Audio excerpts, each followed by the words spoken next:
Je ne me disposais à quitter le château que vers 6 heures du soir, emportant l'article que mon ami avait écrit à la hâte dans le petit salon que M. Robert Darzac avait fait mettre à notre disposition.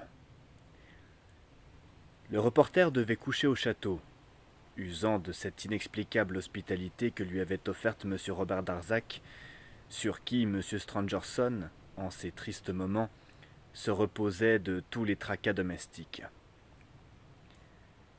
Néanmoins, il voulut m'accompagner jusqu'à la gare d'Épinay. En traversant le parc, il me dit « Frédéric Larsan est réellement très fort et n'a pas volé sa réputation. Vous savez comme il est arrivé à retrouver les souliers du père Jacques. Près de l'endroit où nous avons remarqué les traces des pas élégants et la disparition des empreintes des gros souliers, un creux rectangulaire dans la terre fraîche attestait qu'il y avait eu là, récemment, une pierre. Larsan rechercha cette pierre sans la trouver, et imagina tout de suite qu'elle avait servi à l'assassin à maintenir au fond de l'étang les souliers dont l'homme voulait se débarrasser. Le calcul de Fred était excellent, et le succès de ses recherches l'a prouvé. Ceci m'avait échappé. Mais il est juste de dire que mon esprit était déjà parti ailleurs, car, par le trop grand nombre de faux témoignages de son passage laissé par l'assassin, et par la mesure des pas noirs correspondant à la mesure des pas du père Jacques, que j'ai établie sans qu'il s'en doutât sur le plancher de la chambre jaune, la preuve était déjà faite à mes yeux que l'assassin avait voulu détourner le soupçon du côté de ce vieux serviteur. C'est ce qui m'a permis de dire à celui-ci, si vous vous le rappelez, que, puisque l'on avait trouvé un béret dans cette chambre fatale, il devait ressembler au sien, et de lui faire une description du mouchoir en tout point semblable à celui dont je l'avais vu se servir. Larsan et moi, nous sommes d'accord jusque-là. Mais nous ne le sommes plus à partir de là, et cela va être terrible, car il marche de bonne foi à une erreur qu'il va me falloir combattre avec rien. Je fus surpris de l'accent profondément grave dont mon jeune ami prononça ces dernières paroles. Il répéta encore « Oui, terrible, terrible. » Mais est-ce vraiment ne combattre avec rien que de combattre avec l'idée? À ce moment, nous passions derrière le château. La nuit était tombée. Une fenêtre au premier étage était entr'ouverte. Une faible lueur en venait, ainsi que quelques bruits qui fixèrent notre attention. Nous avançâmes jusqu'à ce que nous ayons atteint l'encoignure d'une porte qui se trouvait sous la fenêtre. Rouletabille me fit comprendre d'un mot prononcé à voix basse que cette fenêtre donnait sur la chambre de mademoiselle Stangerson. Les bruits qui nous avaient arrêtés se turent, puis reprirent un instant. C'étaient des gémissements étouffés. Nous ne pouvions saisir que 3 mots qui nous arrivaient distinctement. Mon pauvre Robert. Rouletabille me mit la main sur l'épaule, se pencha à mon oreille. Si nous pouvions savoir, me dit-il, ce qui se dit dans cette chambre, mon enquête serait vite terminée. Il regarda autour de lui. L'ombre du soir nous enveloppait. Nous ne voyions guère plus loin que l'étroite pelouse bordée d'arbres qui s'étendait derrière le château. Les gémissements s'étaient tus de nouveau. Puisqu'on ne peut pas entendre, continua Rouletabille, on va au moins essayer de voir. Et il m'entraîna, en me faisant signe d'étouffer le bruit de mes pas, au-delà de la pelouse jusqu'au tronc pâle d'un fort bouleau dont on apercevait la ligne blanche dans les ténèbres. Ce bouleau s'élevait juste en face de la fenêtre qui nous intéressait, et ses premières branches étaient à peu près à hauteur du premier étage du château. Du haut de ces branches, on pouvait certainement voir ce qui se passait dans la chambre de mademoiselle Stangerson, et telle était bien la pensée de Rouletabille, car, m'ayant ordonné de me tenir coi, il embrassa le tronc de ses jeunes bras vigoureux et grimpa.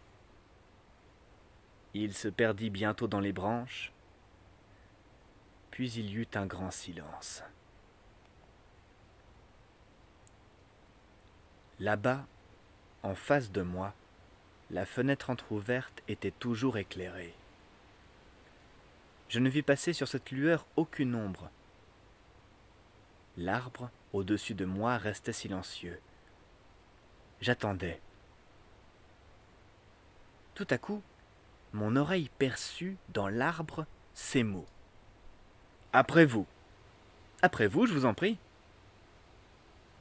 On dialoguait là-haut, au-dessus de ma tête. On se faisait des politesses. Et quelle ne fut pas ma stupéfaction de voir apparaître, sur la colonne lisse de l'arbre, deux formes humaines qui bientôt touchèrent le sol. Rouletabille était monté là-haut tout seul et redescendait deux.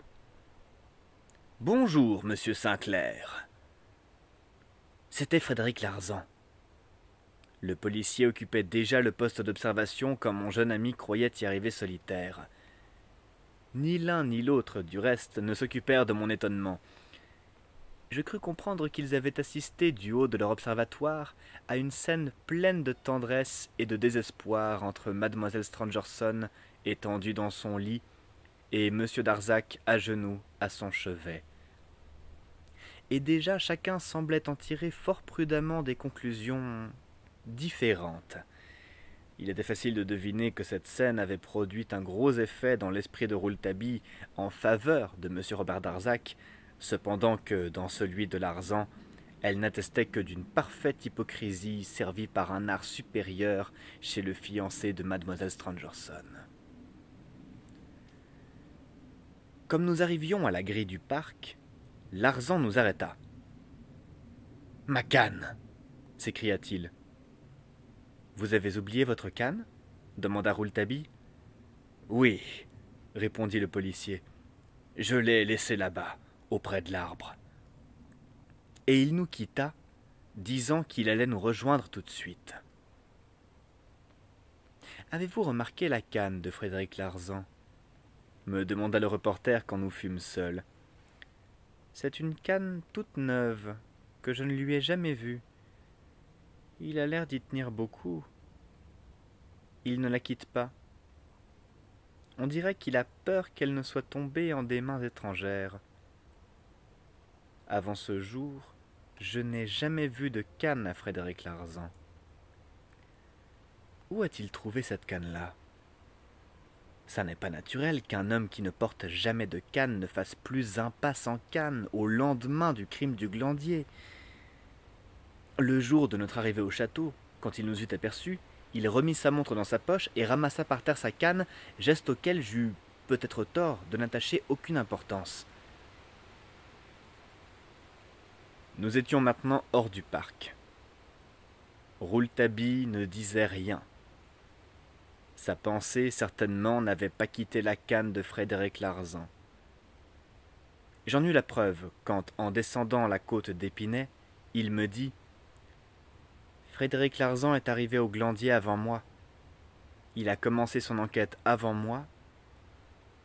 Il a eu le temps de savoir des choses que je ne sais pas et a pu trouver des choses que je ne sais pas. Où a-t-il trouvé cette canne-là » Et il ajouta « Il est probable que son soupçon, plus que son soupçon, son raisonnement, qui va aussi directement à Robert Darzac, doit être servi par quelque chose de palpable, qu'il palpe lui, et que je ne palpe pas moi. Serait cette canne?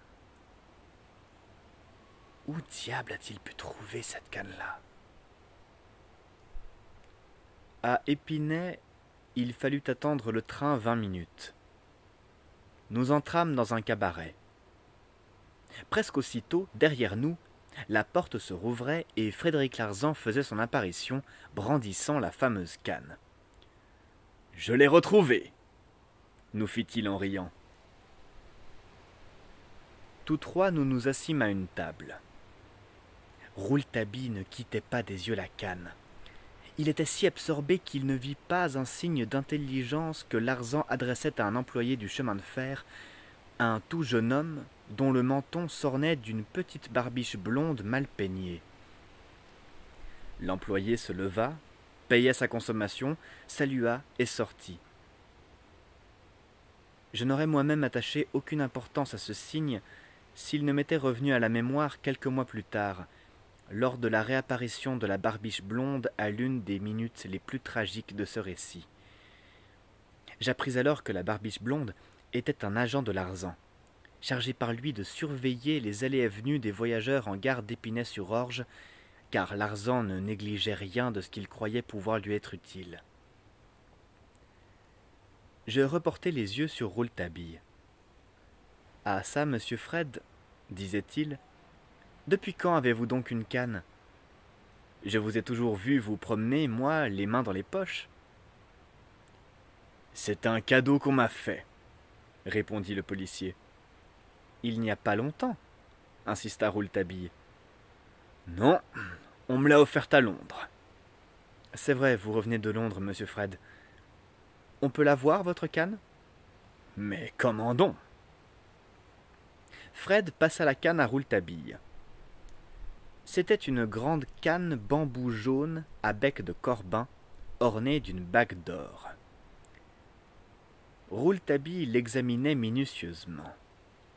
« Eh bien, fit-il, en relevant une tête gouailleuse, on vous a offert à Londres une canne de France? »« C'est possible, » fit Fred imperturbable. « Lisez la marque ici en lettres minuscules.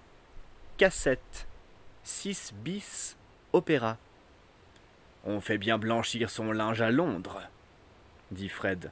« Les Anglais peuvent bien acheter leur canne à Paris. » Rouletabille rendit la canne. Quand il m'eut mis dans mon compartiment, il me dit « Vous avez retenu l'adresse ?»« Oui. Cassette, 6 bis, opéra. Comptez sur moi. Vous recevrez un mot demain matin. » Le soir même, en effet, à Paris, je voyais monsieur Cassette, marchand de cannes et de parapluies, et j'écrivais à mon ami. Un homme répondant à s'y méprendre au signalement de monsieur Robert Darzac, même taille, légèrement voûté, même collier de barbe, par-dessus mastic, chapeau melon, est venu acheter une canne pareille à celle qui nous intéresse le soir même du crime, vers 8 heures. Monsieur Cassette n'en a point vendu de semblable depuis 2 ans. La canne de Fred est neuve, il s'agit donc bien de celle qu'il a entre les mains. Ce n'est pas lui qui l'a achetée, puisqu'il se trouvait alors à Londres. Comme vous, je pense qu'il l'a trouvée quelque part autour de monsieur Robert Darzac. Mais alors, si, comme vous le prétendez, l'assassin était dans la chambre jaune depuis 5 heures, ou même 6 heures, comme le drame n'a eu lieu que vers minuit, l'achat de cette canne procure un alibi irréfutable à monsieur Robert Darzac.